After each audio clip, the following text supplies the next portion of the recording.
Hi, it's Rich at Marvelous Ministry in Matthew 26, verse 69 through 75. Peter denies Jesus, and after he does 3 times, he weeps bitterly.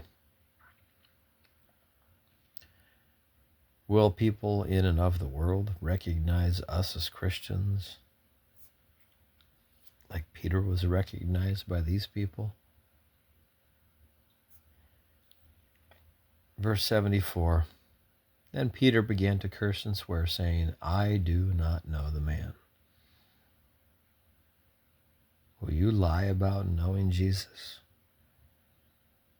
Will you live like you don't know Jesus?